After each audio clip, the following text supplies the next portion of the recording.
Welcome to the AVAIL podcast, where we dig deep and talk about the art of leadership. My name is Virgil Sierra, and today we're sitting down with Joel Milgate. Joel is the lead pastor of Curate Church, a multi-site congregation in New Zealand. Today, we'll discuss Joel's inaugural new book, To Lead, a practical guide for leaders in churches and faith-based organizations. So lean in, leaders, and let's get started.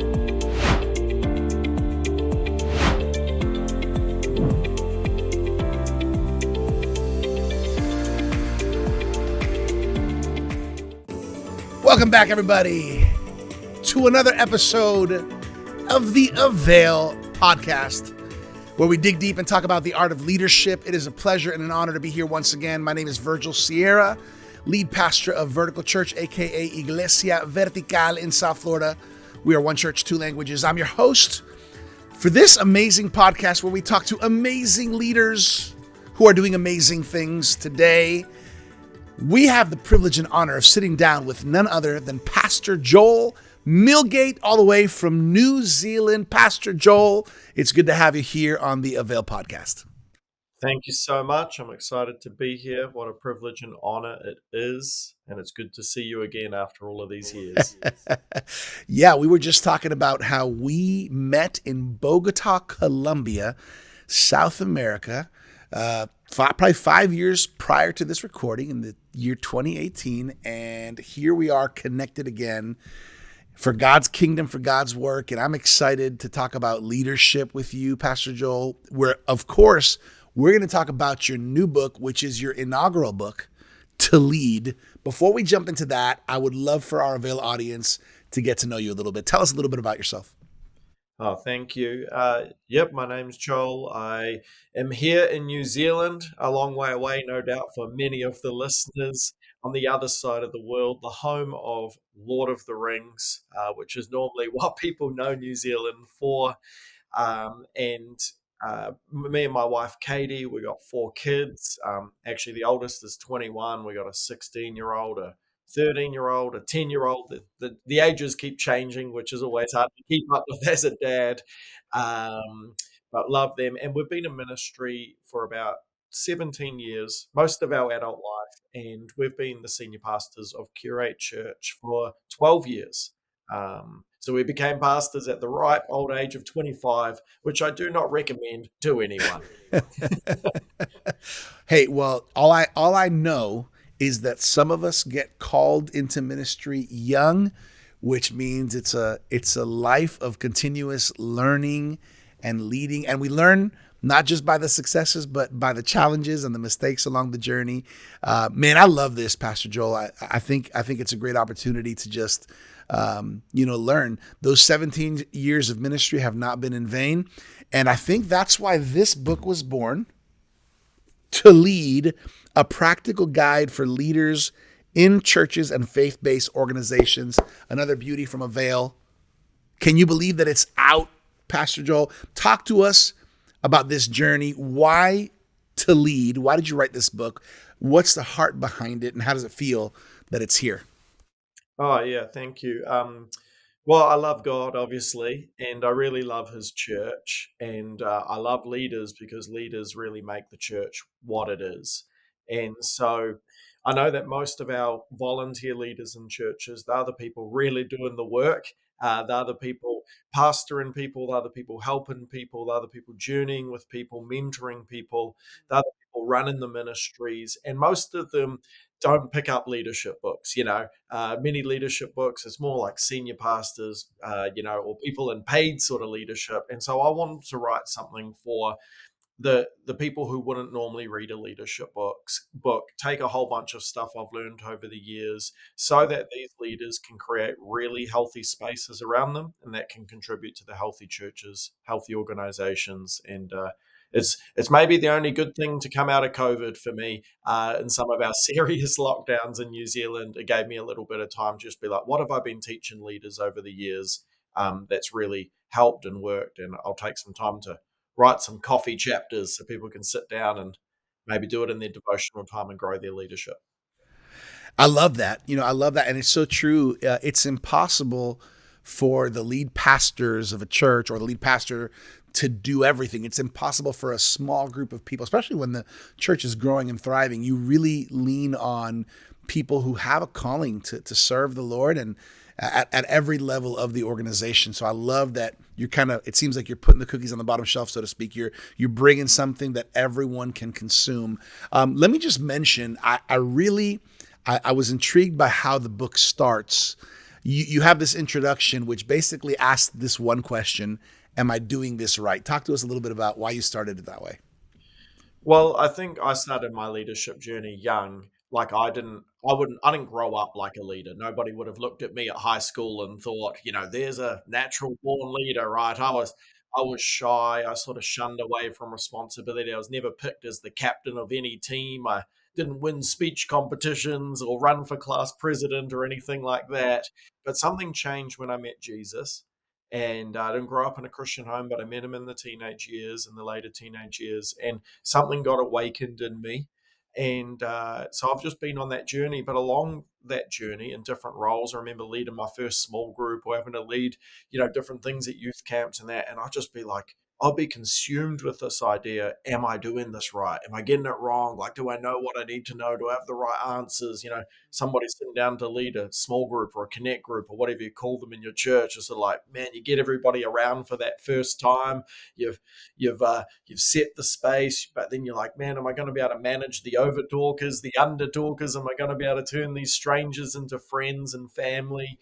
And I would be asking this question: am I doing this right? Am I doing this right? And I realized it's the wrong question to ask. Really, it's like, am I willing to lead with Jesus? Am I willing to put up my hand? Am I willing to embrace who I am and trust that God can work through that? And the more I've channeled into that, um, God's taken me in amazing places in leadership. And I think that's what He wants to do with all of us. Yeah, I love that. I think you're right. I think so often we're concerned about doing it doing it right or not making mistakes where the bigger question specifically is, am I called? You know, am I willing to do it even if it feels uncomfortable?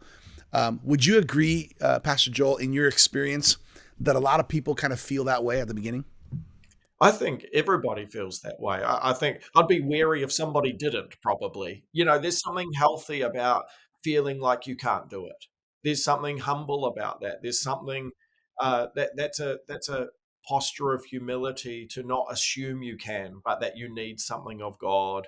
You need something beyond yourself to be able to do it God's way. And look, we're not talking about arriving as leaders. There's no destination. There's no like, oh, now you've graduated leadership school. It's about being on the journey step by step with whatever assignments, whatever people, whatever ministries God has placed within your hands. I love that. I think when our volunteer leaders and even people who are taking significant roles, when they understand that they have permission to step into it and not be perfect at the beginning, I think that's something that really helps. Another thing that was interesting to me about your book, To Lead, you kind of divide it in two main subsections, right? One is leading yourself, and then the other part is leading others. Why did you do that? Yeah, I mean, I wanted to keep it practical, but obviously we can't create around us what isn't in us. We can't give away what we do not have.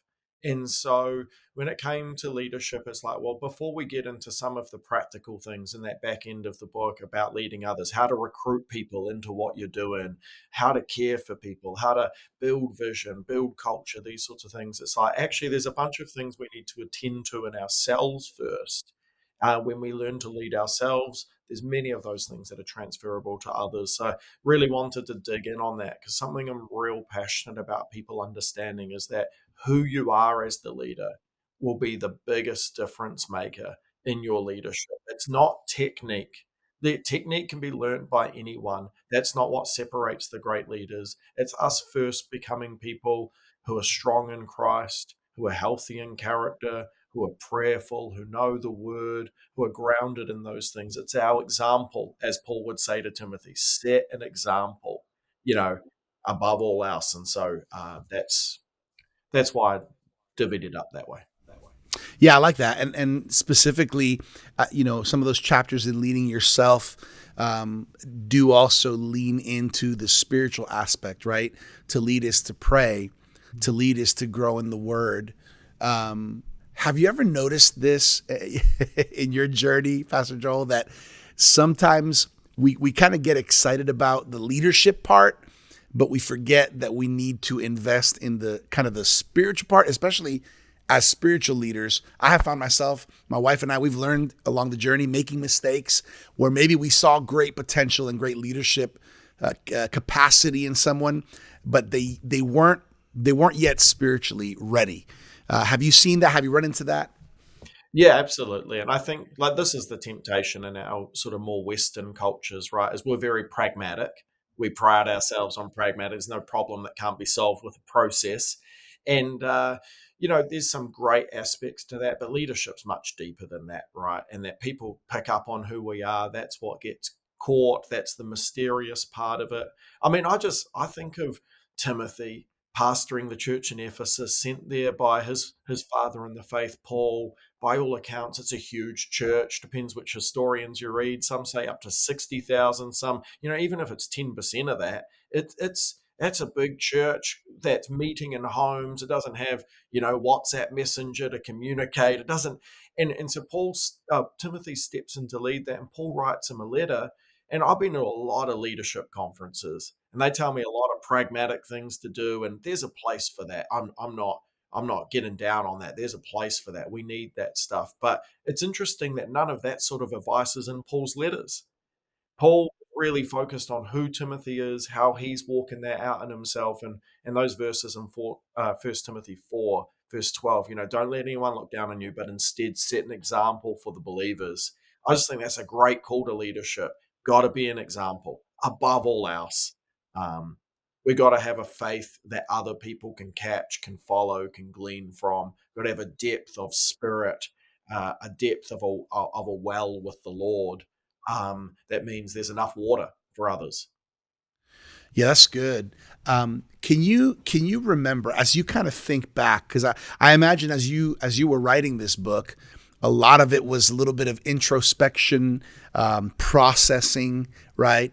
Um, as you were writing it, and even now, as you kind of talk leadership, and now you're going to have the opportunity to probably share a lot, even from this book, with a lot of leaders.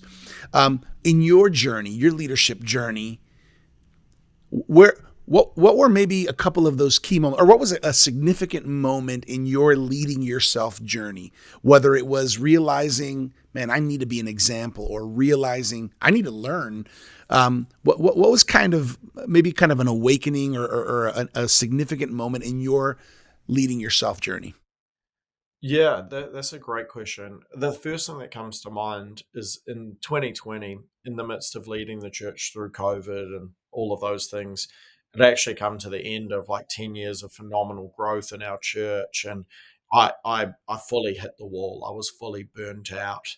I was, clinically burnt out. I ended up having to take a step back, and it's been a long journey back. And I don't wish that on anyone, but I'm sure if there's any pastors and leaders listening, you could probably identify with either some early signs or that, or maybe you've been through that yourself. And just really, like, I was so consumed in my imagination of how I thought of myself as a leader.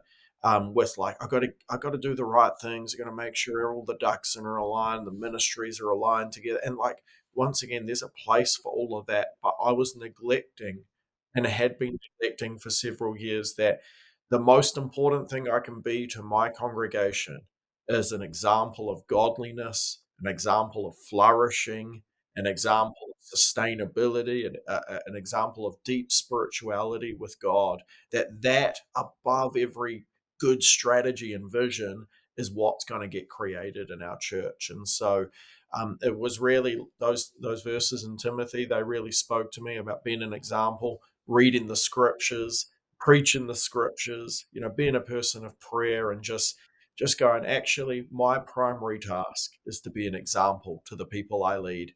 Everything else is coming after that, as opposed to my primary task is to set the vision, to set the culture, to like that is setting the culture and the vision and being embodied it. I guess in the same way Jesus embodied the message. that he brought, right? This is Philippians 2 verse 6, right? And Christ, he came, he gave up his God divine privileges, and he took on the form of a servant. He embodied the very message he brought. And so we need to do that as leaders. Yes, good what you're saying. I think your word is a word that should be a word of warning, even because the idea for all of us, I'm sure you've been wise to learn from other people's mistakes as well. So I don't want to fall in the same hole. And what I'm hearing from you is, you had a moment in 2020 where a lot of things had to come into perspective regarding your soul, regarding your health, and priorities in your leadership. I have a question. I've had the opportunity of meeting you, and I met your wife as well, and when we met in Bogota, and I don't know. I feel like those of us that are in leadership and we're married, sometimes our spouse can really can kind of see it better than we can in ourselves. Does that relationship, with your wife come into effect maybe in understanding your leadership and where you are as far as healthy, unhealthy? Absolutely. I mean, I wouldn't still be here if it wasn't for my wife, that's for sure, for many, many different reasons. But this was one of the things we had to confront in the middle of burnout and those sorts of things. As I was charging the hill, I was going for it. We were taking ground. We had all these locations as a church. We were expanding.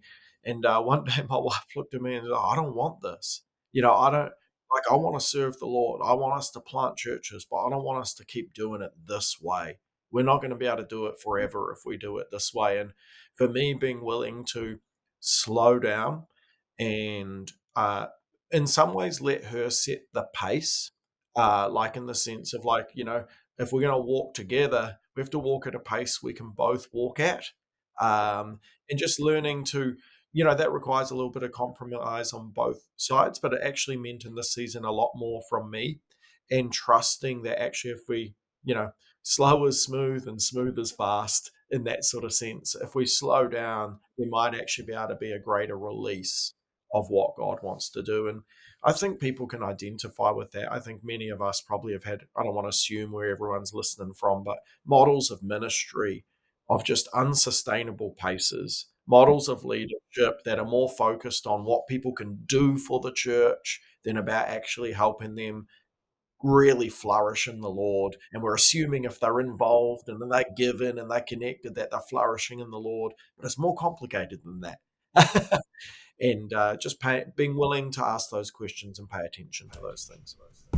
Yeah, that's huge. I love that you mentioned that. I sound like I'm hearing the conversations that me and my wife are having. I can remember so many times, and it comes up every once in a while where my wife will say, I can't run at the same pace, and neither can our family. And I would venture to say part of leading yourself is being aware of how you're leading your family, because ultimately we can think about leading the organization, but if our family, marriage, relationship with our kids is not healthy or going at a sustainable pace, then eventually something's got to give. I think it's important what you just mentioned. I want to transition to kind of like the second part of the book, where you have chapters that focus in on leading others, and there's chapter titles like "To Lead is to Own It." Actually, that one catches my attention. Can you talk a little bit about "To Lead is to Own It"? Absolutely. Like, own it's my sort of way of just talking about take responsibility. Leaders take responsibility for a desired future, and they influence other people to help create it. That's sort of my definition of leadership. Responsibility for a desired future, and taking responsibility to help create it, influencing other people to help create it. I'm stuffing up my own quote there, but that's fine. But this is the idea of, like, generally the most important thing entrusted to us as leaders is the people, right? Obviously, if you're a pastor, even if you're a small group leader, whatever, you're entrusted with a flock or a portion of a flock, and it's the people. And like in sports, right? I don't know, baseball or something like that, and it is when the ball's in the air, somebody's got to yell, "Mine." Somebody's got to go, "I got this. It's mine." right? And we don't want to be leaders that are saying yours or not mine, because that creates confusion. So understanding what God, and really when I say what, who God is entrusting to us, and learning to own that in a healthy way is in take ownership, not own them. They're not our people, they're God's people. But take ownership in a healthy, under shepherd way, not in a hireling way. John 10, when the wolf comes, the hired hands flee, but the good shepherd sacrifices his life for the sheep. And so, as leaders, I'm going to sacrifice my life for the sheep. I'm going to say mine, and I'm going to make sure these people, like as a pastor, if I'm entrusting leaders to a portion of the flock that's entrusted to us, I want to know that above all, they've got the people. They know them, they know what's going on in their life, they're praying for them, they're walking alongside them, and anything that's coming up that's beyond their ability to help and journey, they're asking for more help because such is their sense of care for what's entrusted to them. And you can't be a leader if you don't own it with the people. Yeah, I Know who's love that. yours. Take responsibility for the people that you've been entrusted with. I love that. I love that. I have a question for you, Pastor Joel. Let's just say right now we had a group of 100 young pastors who are entering into an upcoming season of great growth in the ministry, for example. When it comes to leading others, what would you say are a few of those top on the list? Hey, this is something you're going to need to get ready for. This is something you're going to need to prepare for regarding leading others. And first thing that comes to your mind, whether it's leading the staff, leading the organization, leading the people, but what are those things where if they ask you, Pastor Joel, what advice do you have for pastors who are going to enter into a season of significant growth, and they want some advice on leading others? What are some things that come to the top of your list? Yeah, a few things. Is a great, great question. I think humility. You have to be willing to actively and publicly practice humility. This is not something we've been taught in previous generations or modeled. It is something that is needed displays of humility, displays of being willing to take feedback that's hard to hear, sit in mess that's uncomfortable to sit in, um, recognize and own where you got it wrong or where you've failed or where you've let people down, and not wallow in that, not lose yourself in that, but to truly humbly own that. I think God's really looking for people. God can trust people who are humble, and people can trust people who are humble. There's something about that just we talk about pride as being full of yourself, right? There's no space in your life. You're full of yourself. There's no room for others' opinions. There's no room to trust others. But where humility is about being emptied of self, and that creates space. And what that space does is, as we empty it of ourselves, it sort of vacuums people in. It draws people into that space. So humility, practicing it publicly. I think we're in a time where, there's a lot of things where God's realigning his church, where God is he's wanting to have his way in his church, right? And we've got different structures and systems that do need to be challenged and re-looked at. And some of them need to be repented from and changed. And so I think we have to be willing to listen. That's part of humility. But these processes are messy, are really messy when God's realigning things. And so, as leaders, we need to be up for it. I think it would be easy for some leaders to look at some of the great leaders of previous seasons and be like, I just want to be like that. I want to be able to do it like that.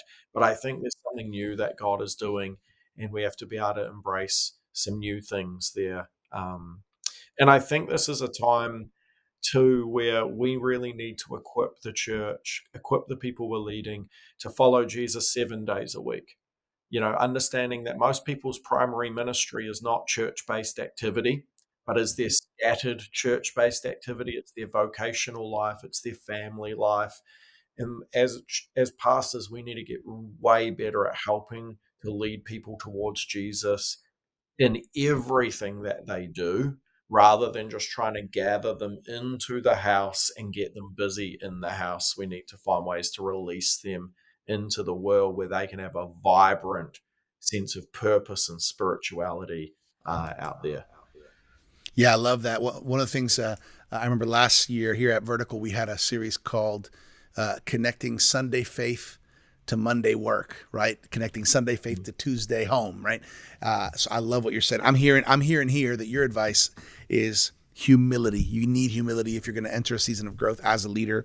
You need to be willing to listen and embrace the fact that some things may have to change or be restructured. And I'm also hearing that we need to equip people to be disciples the rest of the week, not just on Sunday or whatever day they go to church, which has to do with the concept of I'm not just a Christian on Sunday. I'm a disciple every day.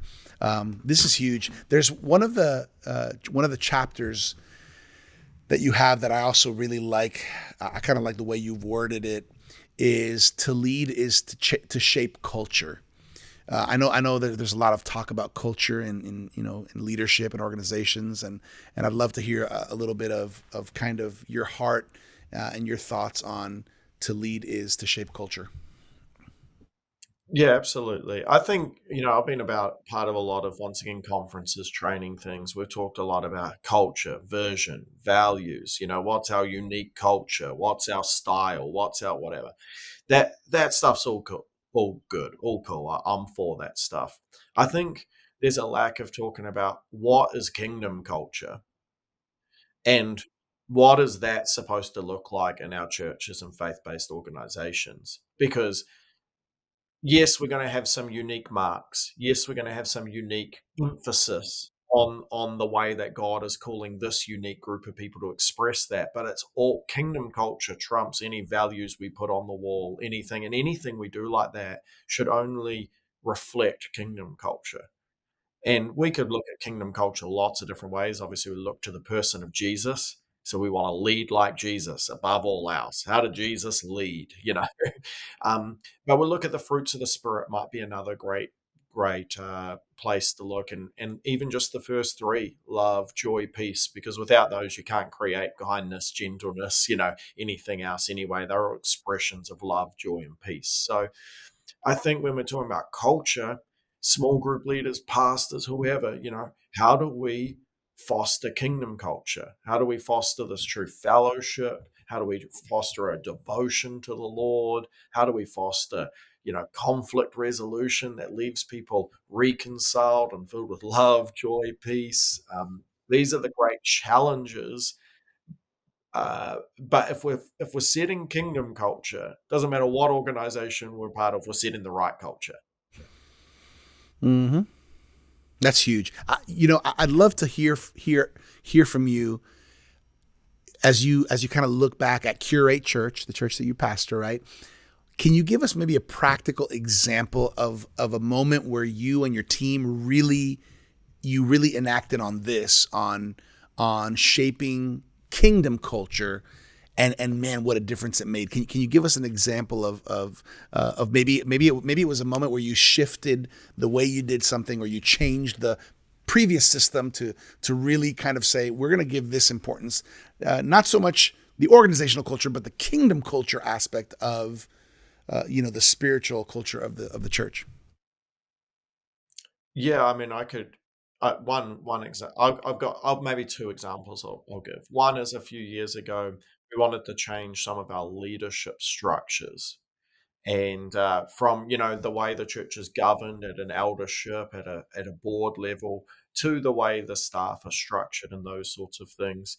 And what that meant to really, like, we wanted to go through that process in a truly kingdom way, not in a corporate way, but a kingdom way, which meant that we had to learn better, not just how to discuss things around a boardroom, but to discern God's will together genuinely, where we lay things down and where we learn to hear God together and not argue for our own positions or our own endeavors or the portions of the church we feel obligated to represent, but we're able to really lay those things down and go, God, what do you want?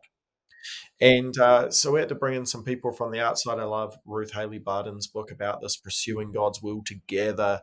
And we really want to go, let's change the way we make decisions, so that we're doing it in a way where people don't leave feeling like, yeah, we agreed in the end, but gosh, it was an aggressive process getting there, you know. But where we go, actually, that whole process felt God breathed, God centered, kingdom expressed. We didn't just arrive at the right outcome, but we were Christians on the way there too. um, that would be one way how we make decisions. I mean, even now we're going through some major crisis as a church, and had to call all the leaders together this week and just bare my heart around those things. Practice humility, admit what's not going well, invite them into prayer, not try to have a PR stunt and a corporate sort of washover of it. Nothing to see here. The reality is there is some things to see here, and we're trying to wade through them, and we've got to do this as a church family, not as a church corporation. Mm. I love that. What I'm hearing as we've had a chance to kind of talk about this, in your book To Lead, it seems like it really is kind of an authentic approach to holistic leading, not just the culture, the organizational culture leadership, but the heart and the spiritual, like you're saying, the king shaping the kingdom culture. I love that because I think it's easy. It's easy to sway to one side, especially depending on your personality, or if a person just really leans towards leadership, which I think is great and is important. But having the kingdom aspect is huge. Is huge, huge, huge. Well, as we kind of head the final stretch here, Joel, and in a second I'm going to ask you a couple kind of quick response questions that I want to hear from you. But before we get to the final stretch, why do you think To Lead, this book, why do you think it's so valuable, and why would you want so many leaders, whether they're volunteer leaders to church staff or ministry leaders, why do you want them to get this book? Well, I think leaders are the heartbeat of our churches and organizations. And probably like most churches, we could do better having better pipelines for training, for development, for upskilling, for unity for those people who are leading on the front lines as volunteers in that way. And so I wrote this as a way of helping those leaders. I wrote it so it could be a resource for churches to use, maybe as a part of their development strategy or a pre-deployment training. That's what it's there. It's really there to help. I tried to write it in a way that would serve any church, no matter what the culture is, because we just want to see these people flourishing. If leaders can flourish and not just lead for a year or two, but lead for 20 or 30 or 40 in our churches, oh, the possibilities are endless, right? If we can not burn people out and fatigue people, but get people leading over the long term, generationally, intergenerationally, oh, we could begin to imagine the impact. Yeah, that's good. I want to lead people in the right direction. What's the best way for people to get this book To Lead, and even connect with you? What are the best ways to do that? Yeah, well, I'm pretty sure you can get it wherever good books are sold. I think that's the line authors are supposed to say. Absolutely. But you can also go to joelmilgate.com. That's Joel Milgate. I only have one L in Milgate.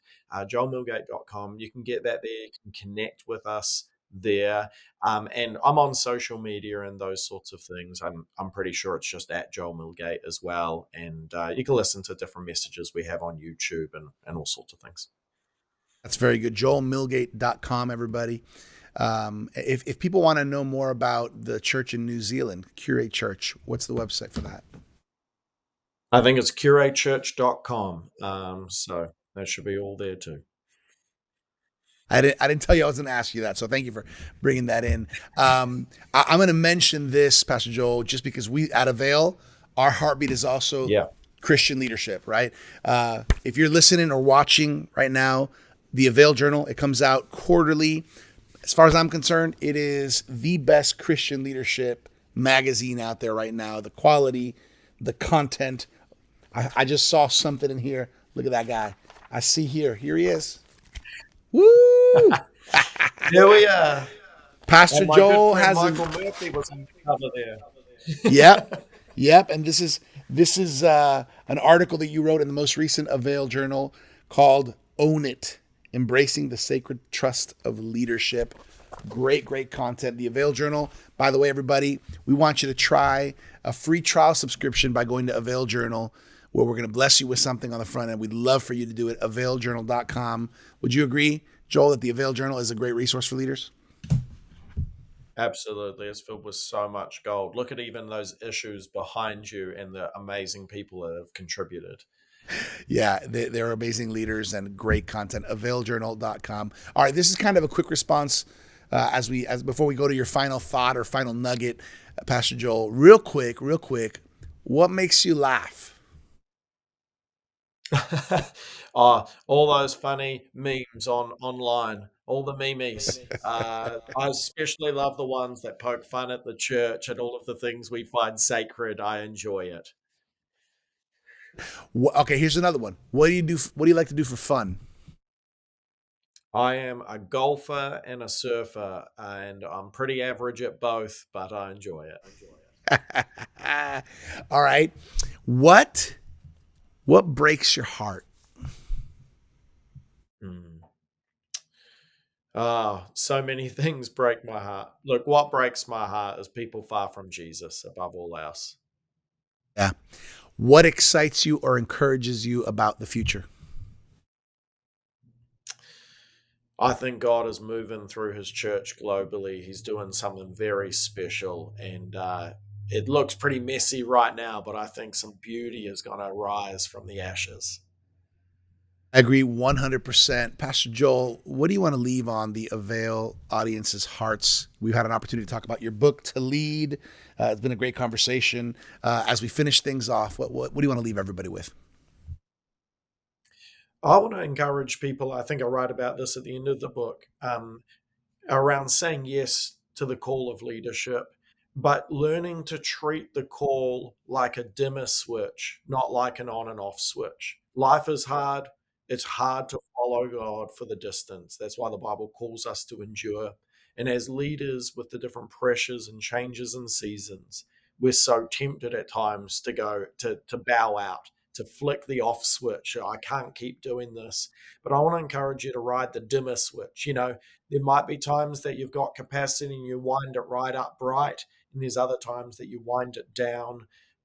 But don't turn it off. Stay in the game in some way, shape, or form, and trust, like Paul said, I can do all things through Christ who strengthens me. He has the grace for you for every season. Don't give up. Just keep saying yes to the Lord. Whew, what a great illustration. I love that. Say yes to leadership. Dimmer switch approach as opposed to on-off switch. I love it. Pastor Joel, this has been a great conversation. I want to just mention on behalf of our whole AVAIL team, our founders, Dr. Sam Chan, Martijn van Tilborg, everybody who's behind the AVAIL family, we want to say that we're proud of you. We honor you. We're so excited about your first book, and we love what God is doing in your life. Oh, thank you so much. That means a lot. Yes, sir. Hey, everybody, I hope you've been encouraged. This has been an awesome conversation talking about Pastor Joel Milgate's inaugural book, To Lead, a practical guide for leaders in churches and faith-based organizations. Go to joelmilgate.com so you can get your copy and share it with somebody. Share it with your team. It's going to be a great resource for you. On behalf of AVAIL, everybody, my name is Virgil Sierra, lead pastor of Vertical Church, Iglesia Vertical in South Florida. I'm your host on the AVAIL podcast, where a new, fresh, hot episode comes out every week. Can't wait to catch you next time right here on the AVAIL podcast. Thank you for joining us for this episode of the AVAIL podcast with our guest, Joel Milgate. You can connect with Joel on social media, and you can get his book at joelmilgate.com. For more leadership resources, check us out at theartofleadership.com. And make sure to claim your free trial subscription of the AVAIL Journal at availjournal.com. As always, I'm your AVAIL podcast host, Virgil Sierra. Muchas gracias. Thank you for connecting with us to learn the art of leadership here at the AVAIL podcast.